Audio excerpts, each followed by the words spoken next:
kicked veteran off land. Next day, a general demanded answers. The chill wind whipped around the elderly figure, a man whose tattered duffel bag lay like a fallen comrade beside him on the damp earth. His face, etched with the lines of 1,000 untold stories and a lifetime of hard-won battles, was turned towards the two impeccably dressed individuals who stood before him, their expressions a mixture of triumph and disdain. The grand mansion, a monument to the Sterling legacy, loomed behind them, its windows reflecting the fading afternoon light like indifferent eyes, vast and unfeeling. The air itself seemed to vibrate with their superiority, a stark contrast to the old man's quiet vulnerability. "It seems," the old man rasped, his voice surprisingly firm despite his apparent frailty, a quiet resonance that belied his outward appearance, "the game is over." A flicker of something akin to grim satisfaction touched his lips, unseen by those who judged him. Alaric Finch, Silas Sterling's grandnephew, chuckled, a dry, dismissive sound that grated on the old man's ears. His tailored suit seemed to shimmer with an air of self-importance, the fabric whispering of exorbitant cost and fleeting status. His slicked-back hair gleamed, reflecting the fading sun like a polished mirror, utterly devoid of any warmth. "Game? Old man, there was no game. You were trespassing. You are nothing but a common vagrant, a nuisance we've been far too patient with."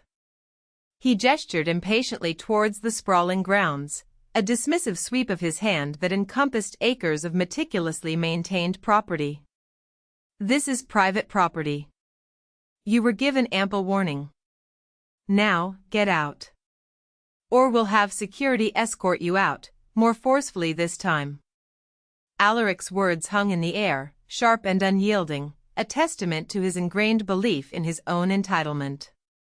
He viewed the old man as an inconvenience, a stain on the pristine landscape he envisioned. Beside him, Brenna Thorne, the property manager Alaric had hired, narrowed her eyes, a calculating glint within them, like a predator assessing its prey.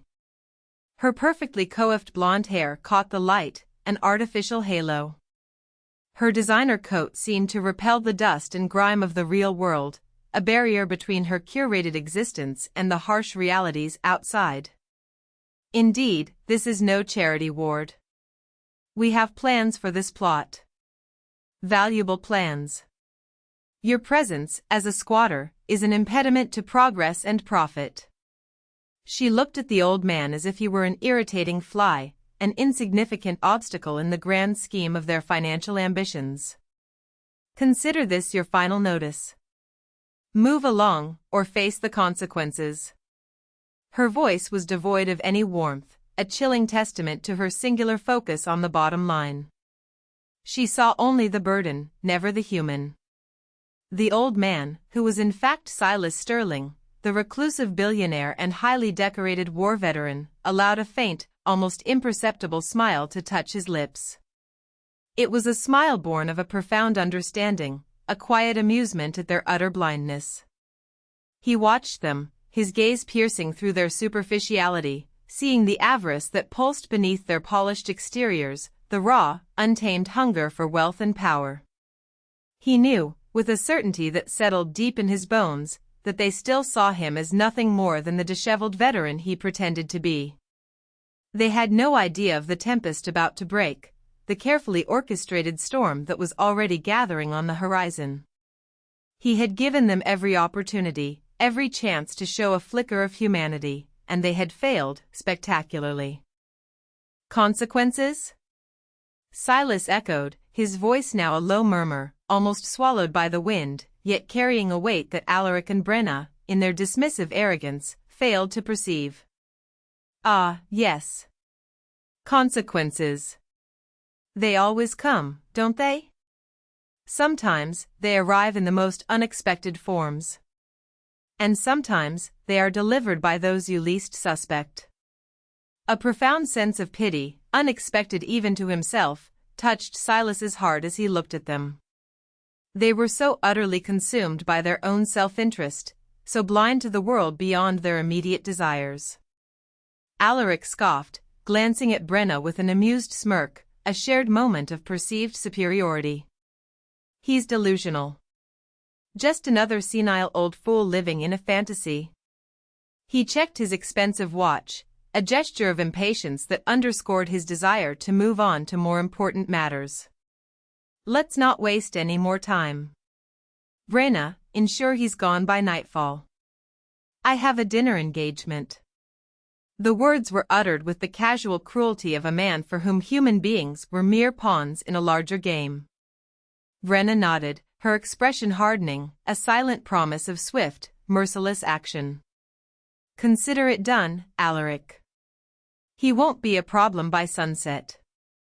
She turned back to Silas, her voice devoid of any warmth, any trace of empathy. You heard him. The patience has run out. Pack your paltry belongings. Now.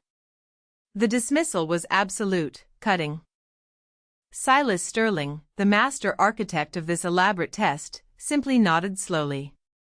He picked up his tattered duffel bag, its worn fabric a testament to the character he had so meticulously crafted, a prop in the grand play he had staged. He met Brenna's cold stare, then Alaric's dismissive gaze, and for a fleeting moment, a flicker of something profound, something akin to pity, crossed his aged face. They were so utterly blind. So consumed by their own self-interest, they couldn't see the abyss opening beneath their feet. He was about to show them the true meaning of consequences. The game, as he had said, was indeed over. But for them, it had only just begun. The silence that fell after his departure was heavy, pregnant with the unspoken truth that only Silas truly understood. Silas Sterling had not always been a reclusive billionaire. Once, he had been a young man, forged in the crucible of war, where camaraderie and self-sacrifice were the only currencies that truly mattered. The searing heat of combat, the chilling embrace of fear, the unwavering loyalty he shared with his fellow soldiers, these experiences had etched themselves deep into his soul.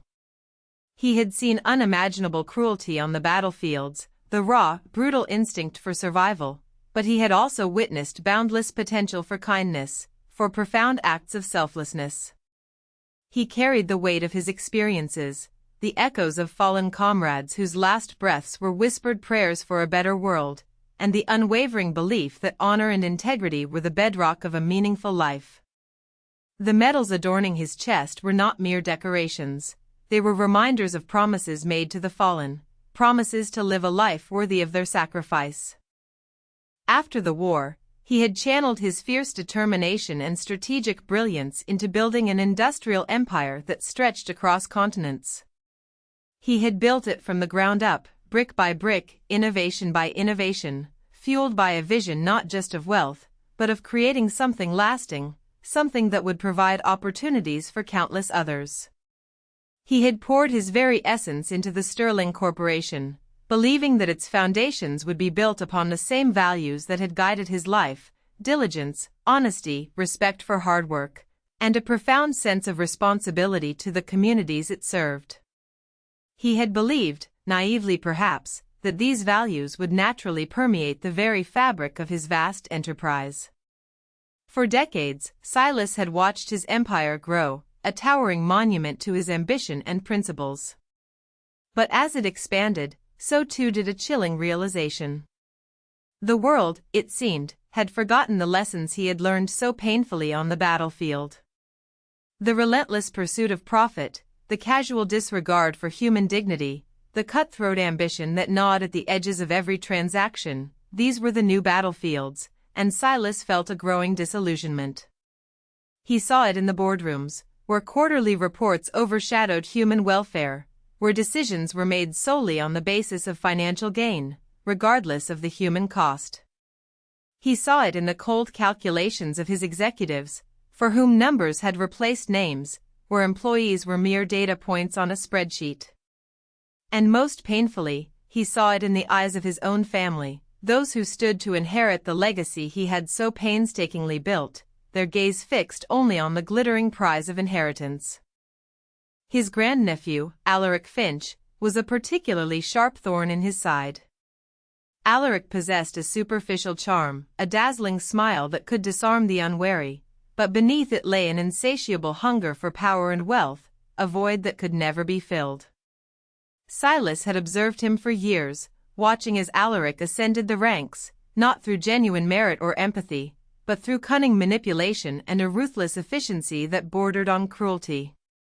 He had witnessed Alaric dismiss loyal employees without a second thought, cut corners on safety regulations to boost profits, and prioritize personal gain over collective well-being, always with a plausible excuse, always with that disarming smile. Alaric, Silas knew, viewed people as tools and assets, interchangeable and expendable, mere cogs in his relentless pursuit of self-enrichment. The final straw had come during a hushed family gathering, a seemingly innocuous Christmas dinner that had turned into a chilling revelation. Silas, feigning a moment of weakness, a slight cough, a feigned need for fresh air, had lingered near the study door, where he overheard Alaric discussing the future of the Sterling estates with Brenna Thorne, the property manager Alaric had recently hired. Brenna was Alaric's shadow, a woman as sharp and merciless as he was, driven by a singular focus on financial optimization, a mirror image of his own avarice. They spoke of liquidating historical parcels of land, of evicting long-standing tenants whose families had lived on the land for generations, all for higher-paying ventures. They spoke of tearing down structures that held generations of memories to erect soulless, profitable edifices, towering monuments to their own greed. They spoke of the land Silas held most dear, the very plot where his family had first settled, where he had buried his beloved dog as a child, where he had often retreated to find solace and clarity in moments of great stress, as merely underperforming acreage. It was then, as their callous words echoed in the opulent room, chilling Silas to the bone, that a plan began to crystallize in his mind. A profound sense of betrayal washed over him, a bitterness unlike any he had felt since the war, but it was quickly replaced by a steely resolve. He had faced down far greater enemies on the battlefield. This was a different kind of war, a war for the very soul of his legacy, a battle to reclaim the values that had been eroded by unchecked greed. He had built his empire on principles, and he would not see it crumble into a monument of avarice. He needed to know, definitively, who was truly worthy of carrying his name and his fortune forward. He needed to see their true character, unvarnished by the expectation of inheritance, stripped bare of pretense. The idea of the disguise came to him as a flash of insight. A veteran. Infirm. Disheveled. Carrying only a tattered duffel bag. It was the perfect cover, a cloak of invisibility. Who would suspect that the founder of an industrial empire, a man of immense power and untold wealth, would humble himself to such an extent? He would become invisible, a forgotten ghost, allowing him to observe the unfiltered reactions of those around him, particularly those closest to him. He would target his own properties, specifically the historical parcel of land that Alaric and Brenna coveted, to see how they treated a man they perceived as having nothing to offer, no influence to wield. He wanted to witness their true colors, stripped bare of pretense, revealed in their casual cruelty. He meticulously planned his disappearance, orchestrating a narrative of a sudden, mysterious illness that required complete solitude and privacy, a convenient smokescreen. He consulted with his most trusted, and equally discreet, advisors, setting up contingency plans and a fail-safe mechanism for his eventual re-emergence.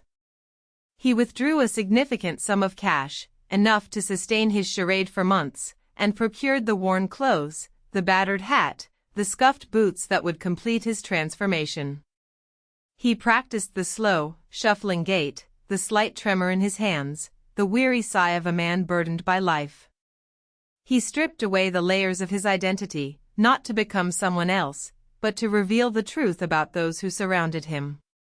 This test, he knew, would be the ultimate determinant of his legacy. The stage was set, and the players, unknowingly, were about to perform their true roles. Silas arrived at the Sterling estate under the cloak of a moonless night, his disguise already firmly in place. The biting autumn air seemed to underscore his chosen vulnerability, seeping into his bones, a constant reminder of the harsh life he had chosen to embody. He was no longer Silas Sterling, the formidable industrialist, but just Silas, a nameless veteran, adrift and seemingly without hope, his past a hidden secret. He had chosen a small, unassuming plot of land on the estate's sprawling periphery, a place tucked away behind an old, disused gardener's shed, where a gnarled oak tree stood as a silent sentinel. This particular spot held a quiet significance for him, a place of childhood memories, of whispered secrets and innocent dreams, and he knew its quiet corner would be a fitting stage for his observations.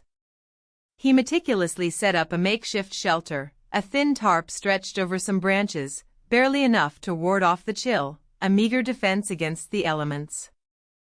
His first interaction with the estate management came 2 days later. The security patrols, usually a distant presence, seemed to have intensified, likely due to Alaric's new plans for the estate.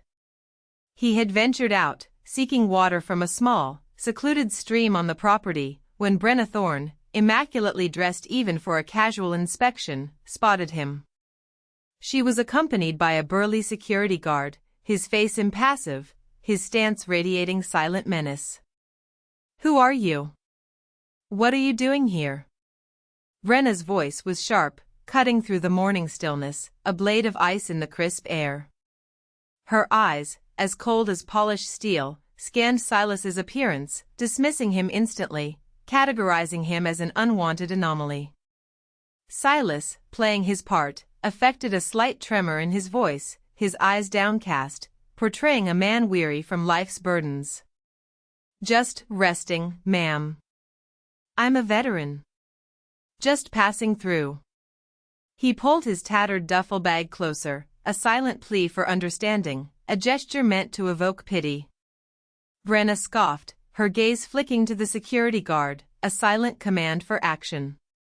"Passing through? This is private property. You can't just rest here. This estate is under strict management. We have no tolerance for vagrancy." She took a step closer, her voice dropping to a menacing whisper, a veiled threat.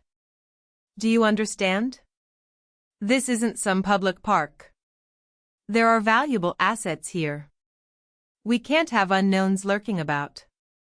Her words were a chilling testament to her corporate mindset, valuing property over person.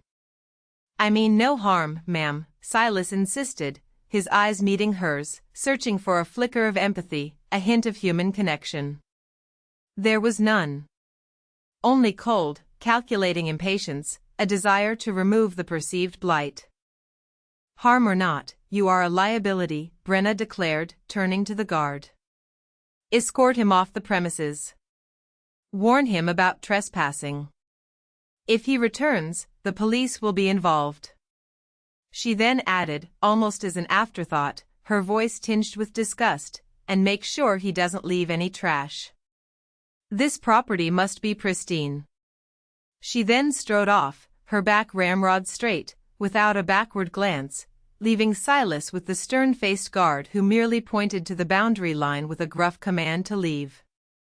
Silas felt the familiar sting of dismissal, but underneath, a quiet resolve hardened within him.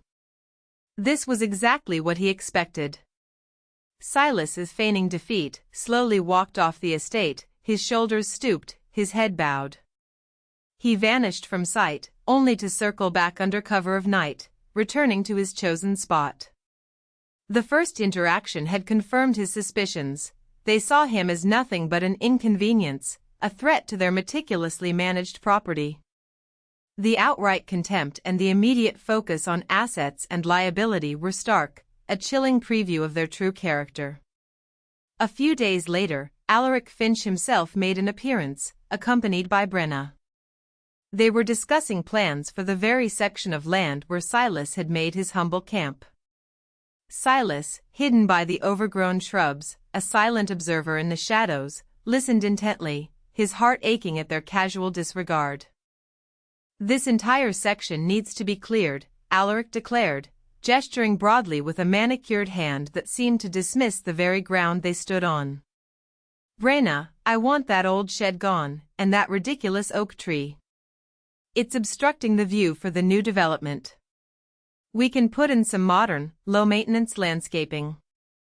Something that screams luxury and exclusive access." His words were laced with an arrogant confidence, a complete lack of sentiment for the history embedded in the land. The oak tree, a silent witness to generations of sterling life, was merely an obstruction. "Agreed, Alaric," Brenna replied, consulting a tablet, her fingers gliding across the screen, calculating profits. "The tree is ancient and structurally unsound anyway. And the shed is a blight. We'll have a crew in next week to begin demolition and clearing.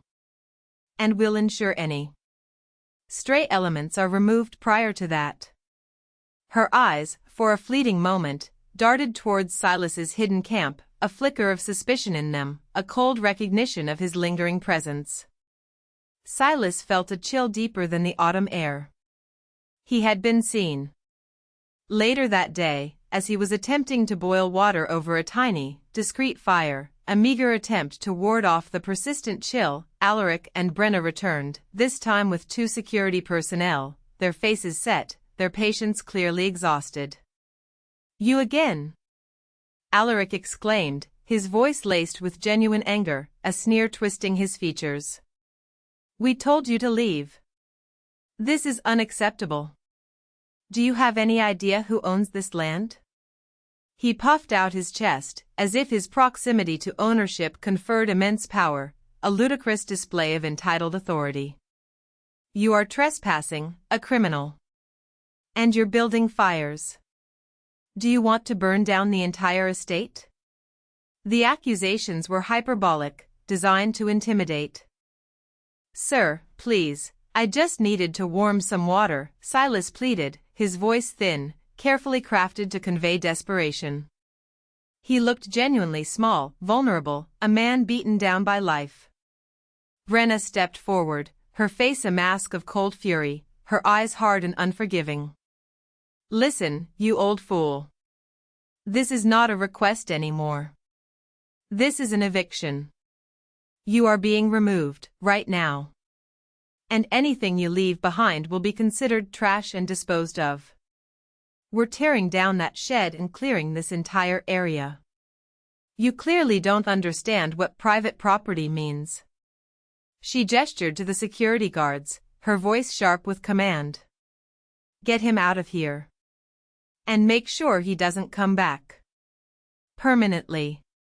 Her words were final, devoid of any shred of human decency. The security guards, following orders with grim efficiency, moved towards Silas. One of them roughly kicked over his makeshift fire, scattering the embers, a wanton act of destruction, and another grabbed his tattered duffel bag, tossing it unceremoniously a few feet away, its contents spilling onto the damp earth. Silas, feigning a stumble, nearly fell, catching himself just in time. He was physically removed, gently but firmly, from the land he rightfully owned, the land that held generations of his family's history. He watched as they began to dismantle his meager camp, tossing his few possessions, a worn blanket, a chipped mug, onto a growing pile of debris, destined for the landfill. His heart, heavy with a profound sadness, witnessed their complete disregard for human dignity, their utter lack of compassion. He was nothing but an obstacle to their progress, a nuisance to be erased. As he was being led away, his mind was reeling from the brazen cruelty, the casual inhumanity of their actions. He felt a deep weariness, not from the physical discomfort, but from the profound disappointment in those he had hoped might carry his legacy. But then, a quiet voice reached him, a gentle melody in the discordant symphony of their disdain. "Sir? Wait." It was Alara, the elderly groundskeeper, a woman whose face was as weathered as the ancient oak, her skin a roadmap of a lifetime of hard work under the sun, but whose eyes held a deep, unyielding warmth, like embers in a hearth. She had worked on the estate for decades, a quiet, almost unseen presence, tending to the gardens and the very land that Alaric and Brenna now sought to reshape into something sterile and profitable. Her clothes were simple, practical, stained with the soil she so lovingly cultivated, a testament to her honest labor. She carried a small basket of freshly picked herbs, their earthy scent a stark contrast to the sterile arrogance of the management. Brenna turned to Ilara, her voice sharp with irritation. "Ilara, what are you doing? Stay out of this. This is an official matter." Her tone implied Ilara was overstepping her bounds, a mere servant interfering in serious affairs. Ilara, however, ignored Brenna, her gaze fixed on Silas, a silent plea in her eyes. "You haven't eaten, have you, sir? You look weary." She looked at the security guards, a silent plea in her eyes, a quiet defiance that surprised Silas. "He's an old man. He looks like he could use a good meal." Her words were simple, yet carried the weight of profound human empathy. Alaric scoffed, dismissing her concern with a wave of his hand. "Ilara, don't be ridiculous. He's a trespasser. He doesn't deserve your pity." His voice dripped with contempt, his belief in a hierarchy of worth absolute. But Ilara, with a quiet stubbornness that surprised even Silas, stepped forward. "Everyone deserves a meal, Alaric. And kindness." Her words were a gentle rebuke, a quiet truth spoken in the face of blatant cruelty. She turned back to Silas, her voice gentle, unwavering. "My cottage isn't far, just past the orchard. I have some stew on the stove. And a warm cup of tea. It's not much, but you're welcome to it. No questions asked." She held out a gnarled hand, calloused from years of working the soil, a gesture of pure, unadulterated compassion. Silas, momentarily taken aback by this unexpected act of grace, simply looked at her, truly seeing her for the first time, not as a character in his play, but as a genuine human being. Her face was etched with the silent hardships of a lifetime of labor, yet her eyes held a spark of genuine human compassion that seemed to glow in the growing twilight, a beacon of hope in the gathering darkness. He knew she lived simply, her cottage small and old, often overlooked by the Sterling family management, a forgotten corner of the vast estate. She herself was often dismissed by Alaric and Brenna, seen as an outdated, sentimental fixture rather than a valuable, knowledgeable employee. Her offer was made from a place of profound empathy, despite her own humble circumstances, without any expectation of reward. You would do that?" Silas asked, his voice barely a whisper, allowing a hint of surprise to color his tone, a genuine tremor of emotion touching his carefully constructed facade. "Of course," Ilara replied, a soft smile gracing her lips, her eyes crinkling at the corners. "No one should go hungry. Especially not an old soldier." She glanced pointedly at his duffel bag, which lay on the ground, before turning back to Alaric and Brenna, her tone quiet but resolute. "He can eat, then he can be on his way. What harm can one meal do?" Her quiet strength seemed to momentarily disarm them. Alaric, irritated by the delay and Ilara's defiance, waved a dismissive hand, eager to be rid of the entire situation. "Fine, Ilara. Feed him. But then he's gone. And don't let this interfere with your duties." He and Brenna turned and walked away, their backs rigid, clearly considering the matter closed, the problem dealt with. They did not notice the profound shift that had just occurred in Silas Sterling's world, the turning point in his grand design. Silas, the billionaire, followed Ilara, the humble groundskeeper, to her small cottage. Inside, the air was warm with the comforting scent of herbs and simmering stew, a stark contrast to the cold, sterile grandeur of the mansion and the ruthless ambition that permeated its management. It was a haven of simple, honest warmth. Ilara offered him a chair by the crackling fire, a simple wooden chair, worn smooth by generations of use, radiating comfort. She served him a bowl of hearty stew and a steaming mug of tea. She didn't press him with questions, didn't pry into his past, simply offered quiet companionship, a rare and precious gift. She spoke of the land, of the changing seasons, of the trees she had planted as saplings and now towered over the estate, their roots deep and strong.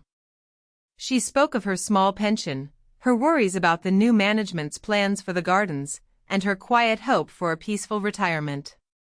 She spoke of her own struggles, her lonely life, but never once did she complain or express bitterness.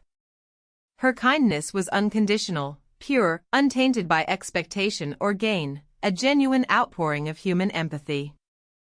As Silas ate, truly savoring the simple, nourishing meal, feeling the warmth spread through his weary body, he observed Alara. He saw her worn hands, her tired but gentle eyes, the quiet dignity with which she carried herself, a lifetime of integrity etched into her being. He saw a soul of profound integrity, a woman who understood the true meaning of value, not in assets and profits, but in compassion, respect, and human connection. He saw the very qualities he had sought, and rarely found, in his vast empire, a beacon of light in the encroaching darkness. The contrast was blinding. On one side, the ruthless ambition of Alaric and Brenna, their faces contorted by greed, their words sharp with dismissal, their actions devoid of empathy, seeing only profit and loss. They had seen him, the old veteran, as a trespasser, a nuisance, an impediment to their financial machinations. They had cast him aside without a second thought, willing to destroy him for a negligible gain. On the other, Alara, who, despite her own modest means and quiet life, had offered warmth, sustenance, and genuine human kindness to a complete stranger, seeing not a vagrant, but a fellow human in need, recognizing his intrinsic worth. She had not asked for his name, his story, or his worth. She had simply given, freely and completely. In that humble cottage, warmed by the fire and Alara's quiet compassion, Silas Sterling's understanding of true worth crystallized. He had come seeking answers about his legacy, about who deserved to inherit the fruits of his life's labor. He had found them, not in the grand halls of his mansion, but in the small, generous heart of a groundskeeper, a testament to the enduring power of human goodness. His momentous decision, once a mere contemplation, now solidified into an unshakable resolve. He would set things right. The final act of his play was about to begin, and the curtain would soon rise on the true climax. Weeks later, the Sterling family gathered in the opulent grand ballroom of the Sterling mansion, a room usually reserved for lavish galas and high-stakes business meetings, its very air imbued with the scent of old money and ambition. The air was thick with anticipation, a nervous hum underlying the polite chatter. The reason for the gathering was ostensibly a family update from Silas Sterling's legal team regarding his health and estate. The elderly billionaire had been out of the public eye for months, his health purportedly failing, leading many to openly speculate about his imminent demise and the division of his vast fortune, their eyes glinting with barely concealed greed. Alaric Finch stood confidently by the ornate fireplace, a self-satisfied smirk playing on his lips, the undisputed heir in his own mind. He exchanged knowing glances with Brenna Thorne, who stood beside him, her posture radiating an almost predatory anticipation. They had successfully evicted the old veteran, cleared the underperforming land, and were already laying plans for its profitable development, their shared vision of wealth almost palpable. Their futures, they believed, were secure, intertwined with the imminent inheritance. They saw themselves as the rightful heirs, the modern stewards of the Sterling legacy, ready to strip it down and rebuild it in their own avaricious image, unburdened by sentiment or ethics. Suddenly, the grand double doors at the far end of the ballroom swung open with a dramatic flourish, echoing through the vast space. All conversations ceased, hushed whispers died on lips. A hushed silence fell over the room as a figure emerged. It was not the frail, stooped figure they had expected, nor the one they had dismissed. The man who walked into the room was Silas Sterling. But he was not the ailing, reclusive billionaire they had been led to believe was on his deathbed. Nor was he the disheveled, infirm veteran they had so cruelly evicted. This Silas Sterling was a figure of immense gravitas and power. He wore a perfectly tailored, dark suit that commanded respect, its fabric hinting at impeccable craftsmanship, his shoulders broad, his bearing as straight as a young soldier. His silver hair was meticulously groomed, catching the chandelier light, and his eyes, sharp and clear, swept across the room, missing nothing, taking in every shocked face. He walked with a firm, deliberate stride, a presence that filled the vast room, dominating every corner. Behind him entered Mr. Harrison, Silas's long-standing, impeccably dressed legal counsel, carrying a slim leather briefcase, its contents holding the fate of many. Alaric's confident smirk faltered, replaced by a look of utter disbelief, his face paling visibly. Brenna's eyes widened, a flicker of dawning horror replacing her anticipation, her carefully composed facade crumbling. The other family members gasped, a collective murmur rising as they struggled to reconcile this formidable presence with the rumors of Silas's decline. The air crackled with unspoken questions. Silas stopped in the center of the room, his gaze settling first on Alaric, then on Brenna, his expression unreadable. His voice, when he spoke, was deep and resonant, carrying to every corner of the ballroom, a voice imbued with the authority of a lifetime of command. Good evening, ladies and gentlemen. I apologize for my prolonged absence. I have been on a journey of discovery. His words were calm, yet held an undertone of profound meaning that only he truly understood. Alaric, regaining a sliver of his composure, though his face was visibly pale and beaded with sweat, managed a forced laugh, a brittle, nervous sound. Uncle Silas. What a surprise! We were so worried. Your lawyers told us you were gravely ill. He tried to move towards Silas, to offer a placating hand, a desperate attempt to regain control, but Silas held up a hand, stopping him cold, a silent, absolute command. Indeed, Alaric. I was gravely ill. Ill with disappointment. Ill with the creeping rot of greed that I feared had infested the very core of my legacy. Silas's voice was calm, but there was an underlying current of steel that made Alaric instinctively flinch, a realization slowly dawning on him. He turned his gaze directly to Alaric and Brenna, his eyes piercing, unrelenting. For months, I heard whispers. Whispers of my vast properties being viewed as mere commodities, stripped of their history and human connection. Whispers of a future where profit outweighed humanity, where compassion was sacrificed for gain. And I decided then and there that I needed to see for myself. Not from the lofty heights of my office, surrounded by sycophants, but from the lowest depths. To truly understand the character of those who claimed to care for my interests, and those I considered my successors. He paused, letting the weight of his words sink in. Brenna, now visibly trembling, her composure completely shattered, stammered, Mr. Sterling, I don't understand. Her voice was a desperate, thin whisper. Silas allowed a faint, knowing smile to touch his lips, a smile that held a hint of the cynical observer, the quiet victor. Oh, I believe you do, Miss Thorne. Perhaps not fully, but the realization is dawning, is it not? He paused, letting the tension build, the silence stretching taut, then delivered the final, devastating blow, each word a hammer strike. You see, for the past few weeks, I haven't been gravely ill.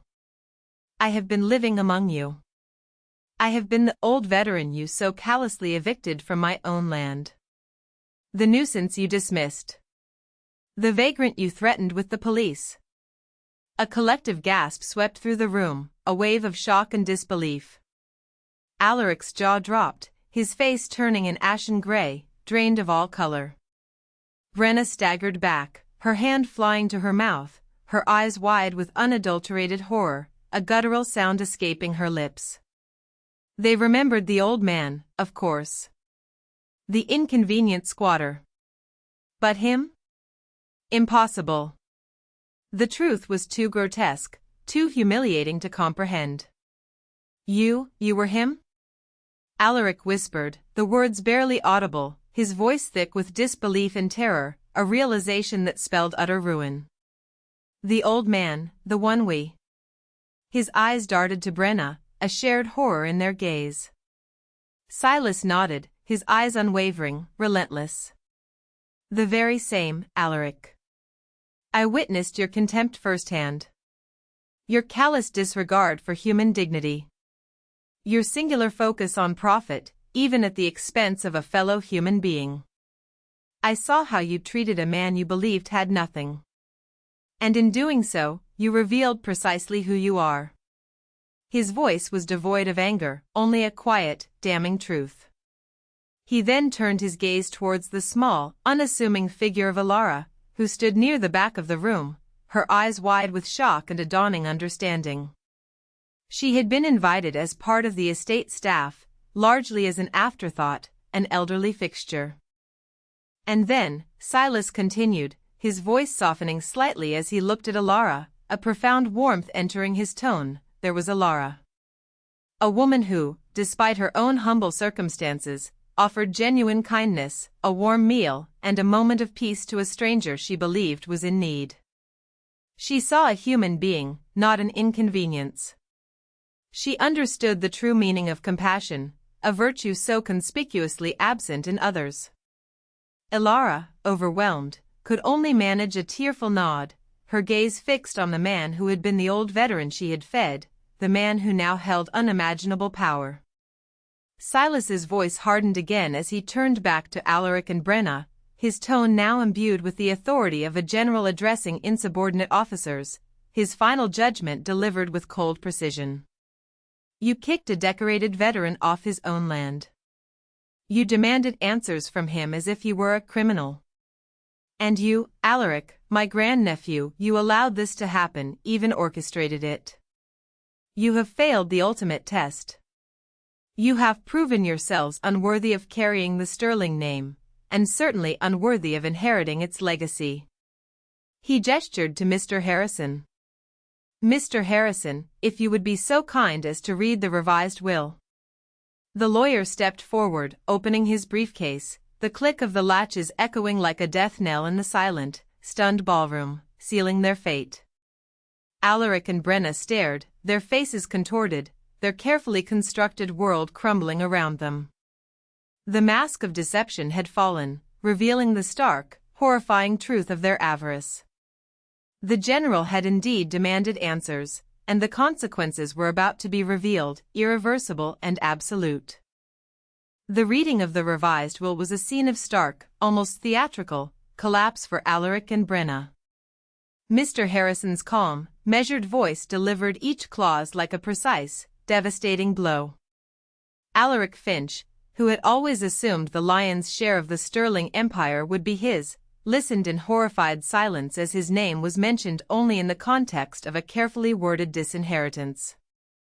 He was to receive a nominal sum, a mere fraction of what he had anticipated, for basic living expenses, a sum so minuscule in comparison to the vast Sterling fortune that it was, in effect, a public humiliation, a mockery of his once grand ambitions.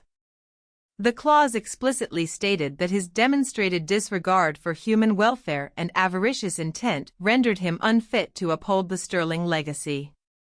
His oversight of the land holdings was immediately terminated, effective that very moment, his authority evaporated into thin air. Brenna Thorne fared even worse. Her contract as property manager was not just terminated, she was to be investigated for gross negligence and potential ethical misconduct regarding the eviction of Mr. Sterling, a decorated war veteran. The lawyer implied legal action might follow, not just from the Sterling estate, but potentially from veteran advocacy groups, which Silas had already discreetly contacted, ensuring a broader, public condemnation. Her professional reputation, meticulously built on ruthless efficiency, was now in tatters, irreparably damaged. She would never work in property management, or indeed any position of trust, again, her career a smoking ruin. Both Alaric and Brenna, their faces ashen, tried to interrupt, to protest, to beg, their voices cracking with desperation, but Silas merely raised a hand, and his gaze silenced them completely, their pleas dying in their throats. Their carefully cultivated images, their ambitions, their entire futures, crumbled into dust before their very eyes. They had lost everything, not just the inheritance, but their standing, their careers, their self-respect. They were exposed, stripped bare of their pretense, left with nothing but the bitter taste of their own greed. The other family members, initially shocked, now looked at Alaric and Brenna with a mixture of pity and barely concealed satisfaction, a quiet relief that the true nature of their relatives had been exposed. Then came the astonishing revelation concerning Alara. Mr. Harrison's voice, which had been so cold and formal, softened noticeably, a warmth entering his tone as he spoke her name. To Alara Vance, the esteemed groundskeeper who has served the Sterling family with unwavering loyalty and kindness for over 50 years, and who, with an open heart, demonstrated the true values of compassion and human dignity to Mr. Sterling when he was in dire need, the following is bequeathed. Alara, who had been standing humbly at the back, clutching her hands, her eyes wide with shock, gasped. She expected perhaps a small bonus, a recognition of her long service, a token of appreciation. What followed was beyond her wildest dreams, a cascade of blessings she could never have imagined.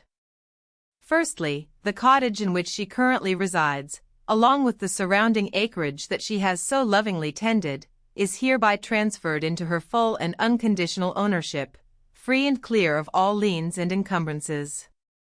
Furthermore, a trust fund, valued at $10 million, has been established in her name, the interest from which will provide a substantial, lifelong income, ensuring her comfort and security for the remainder of her days. Additionally, a foundation will be established in her name, dedicated to supporting veterans in need and promoting community gardens in impoverished areas, with initial funding of $20 million, to be managed by a board overseen by Mr. Sterling himself. The room erupted in gasps, then murmurs of awe and disbelief. $10 million for a groundskeeper? A foundation in her name, built on values of compassion and community? It was an unprecedented act of generosity, a direct antithesis to the ruthless efficiency Alaric and Brenna embodied, a poetic justice. Alara's legs buckled. She swayed, her eyes swimming with tears, the sheer weight of the news overwhelming her. Her hand flew to her mouth, trying to stifle a sob of overwhelming emotion. She had lived a life of quiet labor, saving every penny, dreaming only of a secure retirement, of a few peaceful years. Now, not only was her home hers, not only was she financially secure beyond anything she could have imagined, but her very name would be associated with profound acts of charity and kindness, a legacy of good. It was a recognition not just of her act of compassion towards Silas, but of a lifetime of quiet decency, of unwavering human goodness. She looked at Silas, her eyes brimming with a mixture of disbelief, profound gratitude, and a love that transcended words, a connection forged in an unexpected moment of grace. He had seen her, truly seen her, not as a forgotten employee, but as a beacon of true humanity, a soul worthy of boundless reward. Silas, watching her reaction, felt a profound sense of peace settle over him, a deep satisfaction that transcended any material gain. This was the legacy he wanted. This was the empire he wanted to build, not of steel and concrete, but of kindness and compassion, of human connection and unwavering values. The contrast between the two fates was a testament to the core lesson of the entire elaborate charade. Alaric and Brenna had gambled everything on greed, and they had lost, their futures consumed by their own avarice. Alara had given everything out of kindness, and she had gained immeasurably, her life transformed by the ripple effect of her empathy. The scales of justice, so often unseen, had tipped, and the weight of their choices had determined their destinies, publicly and irrevocably. Months passed, and the echoes of the dramatic reveal slowly faded into the annals of family scandal and corporate legend, a cautionary tale whispered in hushed tones. Silas Sterling, once again at the helm of his vast empire, initiated sweeping changes, a quiet revolution from within. Executives who had prioritized profit over ethics found themselves out of a job, replaced by individuals who shared Silas's renewed vision. New directives were issued emphasizing corporate social responsibility, employee welfare, and sustainable practices, a complete overhaul of the company's core values. The Sterling Corporation began to shed its cold, calculating image, slowly transforming into a model of ethical business, a living testament to Silas's renewed purpose. He ensured that every corner of his empire, once tainted by the pursuit of pure profit, began to reflect the values he held dear, the values of compassion and integrity.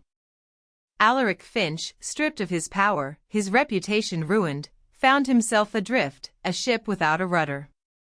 His carefully constructed network of contacts evaporated, his social standing plummeted, shunned by those who once courted him. He struggled to find any meaningful employment, his past actions a constant shadow, following him like a haunting specter.